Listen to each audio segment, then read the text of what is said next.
Yes, welcome back to RK Next. So SSLC മക്കളുടെ ഏറ്റവും വലിയ ആഗ്രഹമായിരിക്കും ഈ വർഷം ഫുൾ A+ നേടുക എന്നുള്ളത്. A+ നേടണം, A+ നേടണം എന്ന് പറഞ്ഞതുകൊണ്ടായില്ല. A+ നേടണമെങ്കിൽ എത്ര മാർക്ക് വേണം? ഓരോ സബ്ജക്റ്റിനും A+ ആവാനുള്ള മാർക്കിനെ പറ്റിയാണ് നമ്മൾ പറയാൻ പോകുന്നത്. അപ്പോൾ മൊത്തം നിങ്ങൾക്ക് 10 സബ്ജക്റ്റ് ആണ് 10ാം ക്ലാസ്സിലുള്ള അല്ലേ? 10ാം ക്ലാസ്സിൽ 10 എണ്ണം. 10ാം ക്ലാസ്സിൽ 10 ഉണ്ടെങ്കിൽ 9 മതി A+. ഒന്നിന് ഓൾറെഡി A+ കിട്ടിക്കഴിഞ്ഞു. ഐടിക്ക് എന്താ? അതെ, പ്രാക്ടിക്കൽ ആണ്. ഈസി ആയിട്ട് മക്കൾക്ക് അതിന് A+ നേടിയെടുക്കാം. ബാക്കിയുള്ള 6 വിഷയങ്ങൾ നമ്മൾ നോക്കണം. മക്കൾ നോക്കേണ്ടത് എക്സാം എഴുതുന്നതിന് മുൻപ് തന്നെ ഒരു സബ്ജക്റ്റിന് A+ നേടിക്കഴിഞ്ഞവരാ നിങ്ങൾ. 9 പഠിച്ചാൽ മതി, 10 എന്ന് പറയണ്ട. കുറച്ച് പഠിച്ചാലേ മനസ്സിലെന്നുള്ള പേടി കുറയുള്ളൂ അല്ലെ? റെഡി? അപ്പൊ അതുകൂടാതെ physics, chemistry, biology, Malayalam first മക്കൾക്കുണ്ട്, മലയാളം സെക്കൻഡ് ഉണ്ട്, ഹിന്ദി ഉണ്ട് അല്ലെ? ഇത്രയും ആൾക്കാരുടെ മാർക്ക് എന്ന് പറയുന്നത് 40ലാണ്. അപ്പൊ അതായത് ഇത് കുറവാണോ പഠിക്കാനുള്ള? ഇത്രയും സബ്ജക്ട് കുറച്ചേ പഠിക്കാനുള്ള, എന്തുകൊണ്ടായിരിക്കും 40ലാക്കാൻ കാരണം? അപ്പൊ ഇത് 40 മാർക്കിലാണ് വരുന്നത് അല്ലെ? ടോട്ടലി 40 മാർക്കാണ് നിങ്ങൾ എഴുതിയെടുക്കേണ്ടത്. കൂടാതെ 10 മാർക്ക് സി മാർക്കായിട്ട് കിട്ടും. കിട്ടത്തില്ല, അത് 10 മാർക്ക് നിങ്ങൾക്ക് കറക്റ്റ് ആയിട്ടാണ്. നിങ്ങൾ സ്കൂളിൽ വ്യക്തമായിട്ട് പോകണം, സ്കൂളിൽ തരുന്ന എക്സാം എഴുതണം, അസൈൻമെന്റുകളൊക്കെ കറക്റ്റ് ആയിട്ട് സബ്മിറ്റ് ചെയ്താൽ 10 മാർക്ക് ഉറപ്പിക്കാം. നിങ്ങളുടെ ടീച്ചേഴ്സ് തരാനുള്ള ഫുൾ സാധ്യതയാണ്. ക്ലാസ് കച്ചറൊന്നും ഉണ്ടാക്കാതെ വൃത്തിയായിട്ട് ഇരുന്നാൽ തന്നെ 10 മാർക്ക് നിങ്ങൾക്ക് കിട്ടും. ഓക്കെ, റെഡി അല്ലേ? 40ഉം 10ഉം മൊത്തം 50ലായിരിക്കും പബ്ലിക് എക്സാം, വലിയ പരീക്ഷ നടക്കുക. ആ 50 മാർക്കിൽ 45 മാർക്ക് കിട്ടിയാൽ നിങ്ങൾക്ക് എന്താണ്? A+ ആണ്. 50ൽ 45 എന്ന് പറഞ്ഞാൽ എത്ര ശതമാനം എന്നറിയാവോ? 90%. 90% മാർക്ക് വേണം A+ന്. പക്ഷെ ആർട്ടി ശ്രദ്ധിക്കേണ്ടത്, ഈ 45 മാർക്കില് 10 മാർക്ക് സി മാർക്ക് ആയിട്ട് അവർക്ക് കിട്ടും. പിന്നെ എത്ര മാർക്ക് മതി?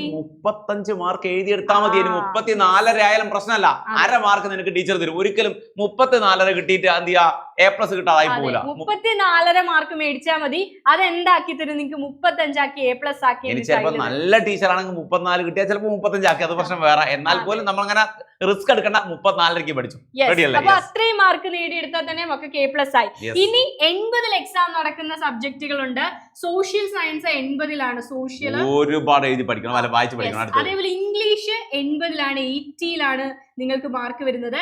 ആൻഡ് ഒരാളും കൂടി ഉണ്ടാക്കി, അതാരാണ്? മാത്തമാറ്റിക്സ്, ഗണിതം. യെസ്. അപ്പോ കണക്ക്. അപ്പൊ 3 കാര്യങ്ങളാണ്. ഒന്ന് ഭൂഗോളത്തിന്റെ ചലനം 100 മാർക്കിലാണ്. മറ്റേത് ഇംഗ്ലീഷ് SS 80ലാണ് എഴുതിയെടുക്കേണ്ട മാർക്ക്.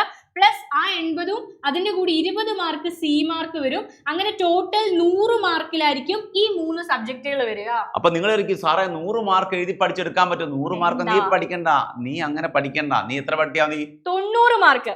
ഈ 100ൽ 90 മാർക്ക് കിട്ടിയാൽ മക്കൾക്ക് A+ കിട്ടും. 90 നീ പഠിക്കണ്ട, 20 മാർക്ക് നിനക്ക് ഫ്രീ ആണ്. റെഡിയല്ലേ? ഈ 90ല് 20 മാർക്ക് നിങ്ങൾക്ക് എവിടെ കിട്ടി? സി മാർക്ക് ആയിട്ട് കിട്ടി. പിന്നെ വെറും 70 മാർക്ക് മാത്രം നിങ്ങൾ എഴുതിയെടുത്താൽ മതി. ഞാൻ പറഞ്ഞില്ലേ, 20 മാർക്ക് എന്തായാലും ഒരു ടീച്ചർ നിങ്ങൾക്ക് സി മാർക്ക് അങ്ങനെ കുറയ്ക്കൊന്നുമില്ല. നമ്മൾ അറിഞ്ഞെടുത്തോളം അങ്ങനെ കുറയ്ക്കൊന്നുമില്ല. ഇനി ഞാൻ പറഞ്ഞില്ല, അത്രയും പ്രശ്നക്കാരനാണെങ്കിലും ഒക്കെ മാർക്ക് കുറച്ചാലായി, ഇല്ലാതെ മാർക്ക് കുറയ്ക്കൊന്നുമില്ല. 70 മാർക്ക് എന്തായാലും എന്തായാലും 69.5 എഴുതിയെടുക്കുകയാണെങ്കിൽ ടീച്ചർ നിനക്ക് 70 ആക്കി തരും. എന്തായാലും ടീച്ചറിന് അറിയാം, കാരണം കുട്ടിയാണ്.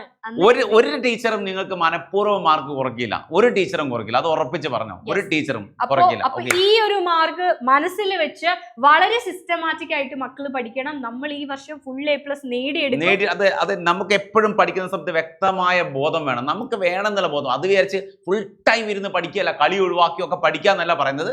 പഠിത്തത്തിൽ കോൺസെൻട്രേറ്റ് ചെയ്യണം. കളി മാത്രമായി പോരുത്. മൊബൈലൊക്കെ കുറച്ചൊന്ന് മാറ്റി വെക്കുക. കുറച്ച് സമയത്തേക്ക് മൊബൈലൊക്കെ മാറ്റി വെച്ച് ഒരു ദിവസം. ടെക്സ്റ്റ് ബുക്ക് മാറിയിട്ടുണ്ട്. അപ്പൊ എങ്ങനെ പഠിക്കണം, എന്ത് പഠിക്കണം, എത്ര സമയം പഠിക്കണം ഒക്കെ ഞങ്ങൾ നിങ്ങളുടെ കൂടെ നിന്ന് പറഞ്ഞു തരും. കെമിസ്ട്രി ഒക്കെ ഭയങ്കര രസമാണ്. ഓർഗാനിക് കെമിസ്ട്രി എന്നൊക്കെ പറഞ്ഞാൽ ഭയങ്കര രസകരമായിട്ടാണ് പഠിക്കുന്നത്. നിങ്ങൾ വിചാരിക്കും ഭയങ്കര ടഫാണെന്നൊക്കെ വിചാരിക്കും. ഒന്നുമില്ലടാ, ഒരു 2 മണിക്കൂർ ഇരുന്നാൽ ചെയ്യാൻ പറ്റുന്ന ചാപ്റ്റർ മാത്രം ഓർഗാനിക് ഒക്കെ അല്ലേ? 10ാം ക്ലാസ്സിലെ മക്കൾ ആദ്യമായിട്ടാണ് നമ്മുടെ ചാനൽ കാണുന്നെങ്കിൽ RK Next നിങ്ങൾ ഒന്നും നോക്കണ്ട, അങ്ങോട്ട് സബ്സ്ക്രൈബ് ചെയ്തോ. എന്നിട്ട് മാക്സിമം ഫ്രണ്ട്സിലേക്ക് ചറബ്രാന്ന് ഷെയർ ചെയ്തോ. എല്ലാവർക്കും ഷെയർ ചെയ്ത് കൊടുക്കും. ഒന്നും നോക്കണ്ട. റെഡി അല്ലേ? അപ്പൊ ബൈ.